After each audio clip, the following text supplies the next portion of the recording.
This video is about stress. So stress is a very important part of life in general, and I'm going to be discussing the negatives and the positives of stress and how stress can bring you up and also ruin you completely. So yeah. So stress is a very weird thing. It happens when the body gets not so much as nervous at a certain situation, but pressured in a certain situation. When the body feels pressured, the mind obviously feels pressured. In a certain situation, you get stressed, and a certain amount of stress, especially in a small period of time, is very helpful and very beneficial. So if you are playing a basketball match 1v1 with someone and it's on the line for like, I don't know, a small bet, $20, you know, the stress will help you make your shots easier, will help you focus better, and it's very important and it's very helpful, and it's actually a very good emotion. It's a very good mental chemical that's released. However, stress can also become very, very negative. And this happens during either long, extended periods of time of stress, or just a small period of time of stress that's just, coupled too much. So stress overall is very beneficial, but sometimes when you get too stressed, it can go downhill really fast. For example, you have a test. You have a test tomorrow, and it's 12 a.m. It's 12 a.m. and you haven't studied for your test. That's tomorrow at 8 a.m. First block, first class. You have to take it. You're not gonna miss it. There's some reason you have to be there, and you have to start studying. So you start studying. You open your book and you start studying. You look at all the words, and you're stressed, obviously, because you want to learn everything that you need to know for the test. But you look at the words, and the words, they don't make sense. You can't even put a sentence together. Nothing goes into your head. You're just looking at the words, and the words are confusing. Nothing goes into your head. You can't really understand anything because you're stressed. You're overstressed. You haven't put enough time. You haven't allotted yourself enough time for you to actually learn the material. There's no way you'll learn the material, have enough sleep, and then get an A on the test. If you're a genius and you already know the material, that's a different story. If you're a normal person like me, you start at 12 a.m., well, what can you say? Like, there's nothing you can do, realistically. If you start at 12 a.m., you're screwed. The reason being is that your mind is going to stress you out so much, you're not going to learn anything. You're going to sit there and you'll be like, I need to know this, I need to know that, I need to know this, I need to know that. At the end, you know nothing, absolutely nothing. You go to the test, you start doing it, everything is jumbled in your brain. You sort of know the words, but you don't really, and you get everything wrong and you end up with a 56. Great. I'm not saying this out of personal experience, I'm just saying this is a hypothetical. Definitely. However, it's possible. This is definitely what happens.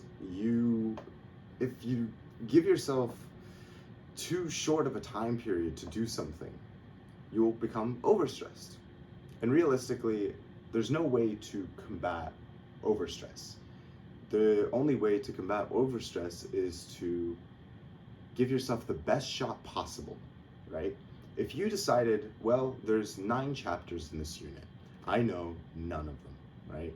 I've been in class, but I've been on my phone, and I've been, whatever, talking to my friends, talking to girls, who cares? You've been doing something, but you haven't been listening in class. You have 9 chapters, the whole unit, and you're thinking, how do I learn all 9? Well, don't learn all 9. Learn 6. Learn 6 chapters that you think are the most important, that you can learn without needing to learn the other 3. Just those 6 chapters. Go to sleep at 2, 3 a.m. Wake up at 8 a.m. At least you know those 6 chapters. You won't get a 56, you'll get a 75. I'm not saying that's an A. You're not going to get an A. unless you do an all-nighter. And realistically, all-nighters, yeah, they work, but they really work if you know what you're doing. And if you don't know what you're doing, if you're sitting there and you're trying to learn 9 chapters when you're tired already, it's not gonna happen. It's just not gonna happen. Like, you can try. And I actually recommend that you try it one time. Just try it, especially in a class that doesn't matter or in a test that doesn't matter. Wait until 12 a.m. and then try to pull an all-nighter till 8 a.m. and take the test. See what happens. Maybe you'll do well on the test. And actually, you'll learn that stress is a bit different for you than for other people. But for the normal person, for the average person, you can't do that. So one thing that's really important about stress is you have to learn how to control your stress beforehand by giving yourself more time. I know a friend of mine who never gives himself time, and that's one of his biggest problems. He never gives himself time. And because of that, he's smart. He's very smart, but he gets overstressed and nothing goes into his head, and he's studying, but realistically nothing is happening. He gets to the test, and he fails. And he does this over and over and over, and I've told him not to, but realistically, it's like you only learn after it's very important, and to him, school isn't as important. So it depends on what's important to you, but you'll learn this through experience. But you never want to overstress yourself, and that's procrastination. That's one type of stress. Bad, negative stress. Another type of negative stress is long-term stress. Stress over extended periods of time can be beneficial. When you're building a company, when you're creating something, inventing something, doing something very important to you, doing a whole project over a couple of months, and you have some deadline, or there's a lot of things happening, you're gonna have stress. Over this time period, you're going to have stress, a lot of stress. And obviously, I'm 17, and so I can't say very much about this, but I can say that I have had stress over something, over a project, over 3-4 months that has been very, very strong. And it's good, it's beneficial in a lot of ways. It keeps you focused, it keeps you motivated, but stress can also affect you physically. Stress is one of the reasons men go bald. Stress is one of the reasons teeth fall out. Stress is one of the reasons everything goes wrong physically with people, right? And so you have to control that. You have to give yourself genuine breaks. And what I mean by this is work 2 months, very hard, work 2 months, no weekends, nothing, just work, but give yourself a week break. Because if you don't give yourself a break at any point, you're gonna die. I'm not literally, but mentally at least. Your work is gonna deteriorate. It's gonna become a lot worse. And you're gonna get back into one of these weird situations where you get overstressed. You get overstressed, like in that other situation where you didn't give yourself enough time. Now you didn't give yourself enough rest, and you're overstressed again. And it's an even worse type of overstress because it physically affects you, because you're doing it for a long period of time. And stress is not made. Human beings are not supposed to exhibit stress for long periods of time. Stress is specifically like harming the physical body in that moment to achieve something quickly. But if you have stress over a long period of time, you're gonna, deteriorate your work and deteriorate yourself. So it's important to have breaks. You're not Elon Musk, unless you are Elon Musk and you're watching this video. Very, very happy to see you here, but that's not it.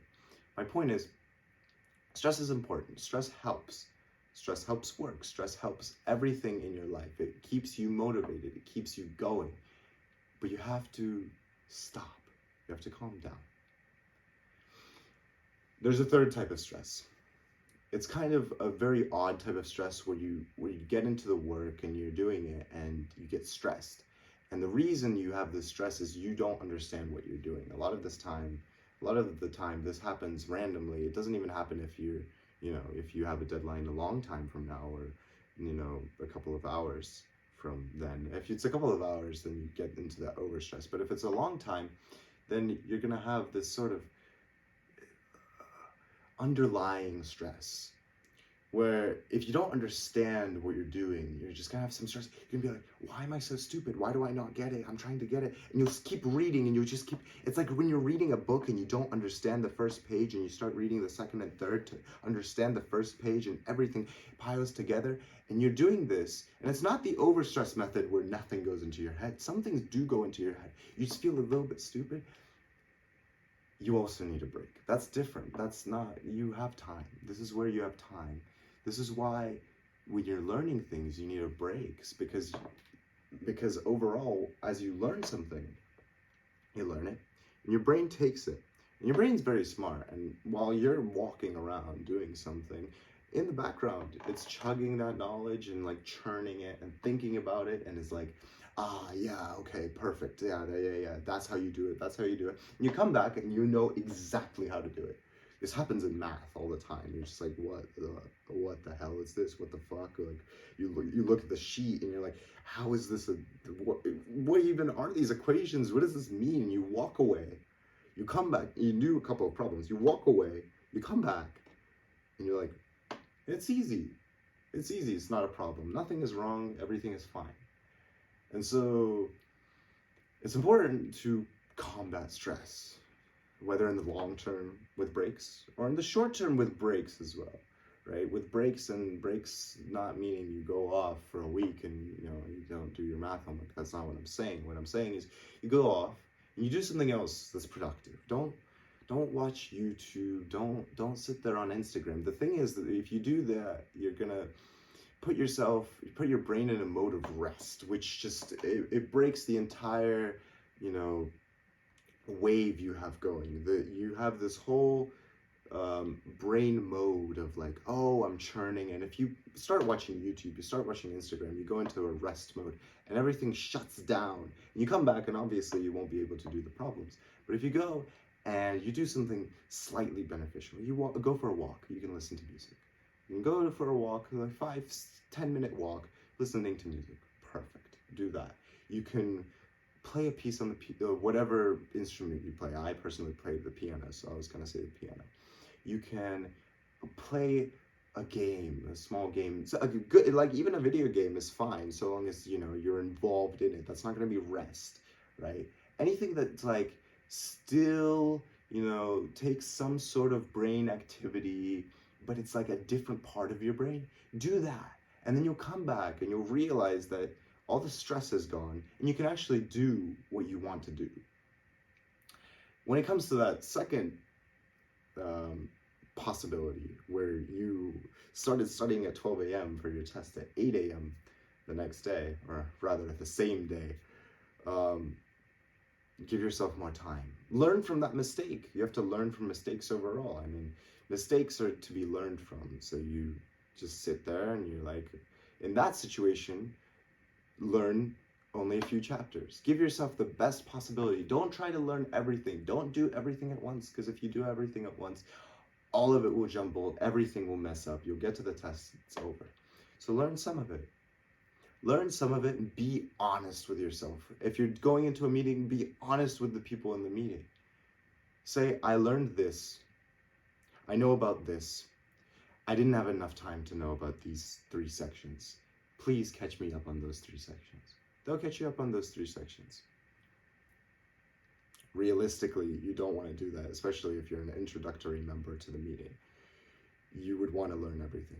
However, it's important, especially, this is one of the few things that, school and college prepares you for, is procrastination and stress.